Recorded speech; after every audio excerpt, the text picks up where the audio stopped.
கர்த்தாவே, நீர் எனக்கு சொன்ன வார்த்தைகள் என்னவாயிற்று? கைவிடப்பட்டு போனேனே என்று புலம்பும் ஆத்துமாவே, இன்று கர்த்தர் நமக்கு சொல்லுவது ஆதியாகமம் 28:15. நான் உன்னோடே இருந்து நீ போகிற இடத்திலெல்லாம் உன்னை காத்து இந்த தேசத்திற்கு உன்னை திரும்பி வர பண்ணுவேன். நான் உனக்கு சொன்னதை செய்யும் அளவும் உன்னை கைவிடுவதில்லை என்றார். யாக்கோபு செய்தது லாஜிக்கே கிடையாதுங்க. அவங்க அண்ணனை அவரோட பலவீனத்தை தெரிஞ்சு ஏமாத்தி அவர் புத்திர சுவீகார பாகத்தை பெற்றுக்கொண்டார். அதோட வேல்யூ இவருக்கு தெரிஞ்சிருந்தது.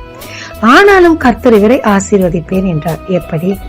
அவங்க அம்மாவுக்கு கீழ்ப்படிஞ்சார். தாய் தகப்பனுக்கு கீழ்ப்படி என்று வேதம் சொல்லுகிறது.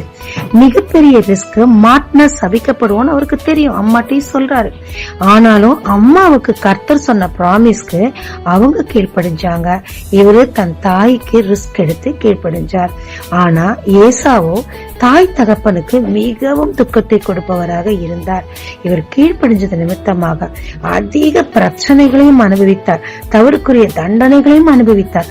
ஆனால் தேவன் சொன்ன அத்தனை ஆசீர்வாதங்களும் இவருக்கு பலித்தது. ஏசாவோ தேவன் தந்த சுதந்திரத்தையும் அசட்டை பண்ணினார், தாய் தகப்பனையும் அசட்டை பண்ணினார்.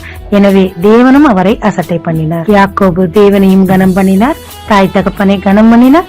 எனவே கர்த்தரும் அவரை கனம் பண்ணி வாக்குகளை நிறைவேற்றி திரும்ப வர பண்ணி சொன்னபடி இஸ்ரவேலின் தகப்பனாக மாற்றினார். சம்டைம்ஸ் கர்த்தர் சொல்றது லாஜிக்கே இல்லாத மாதிரி இருக்கும், உலகத்துல அது ஏற்புடையதா இல்லாத மாதிரி இருக்கும்.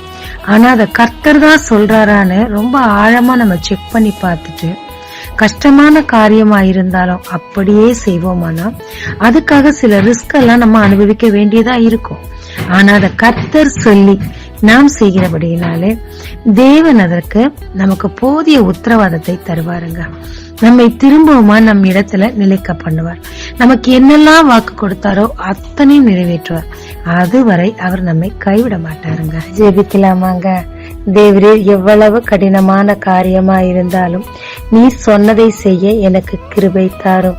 நீர் எனக்கு கொடுத்த வாக்கு தத்தங்கள் எல்லாவற்றையும் நிறைவேற்றும். உம்மை பிரியப்படுத்த எனக்கு சொல்லித்தாரும். இயேசு மூலம் பிதாவே, ஆமென். இயேசு கிறிஸ்துவின் நாமத்தில் இந்த நாளில் உங்களை ஆசீர்வதிக்கும் ஜீசஸ் விஷன்.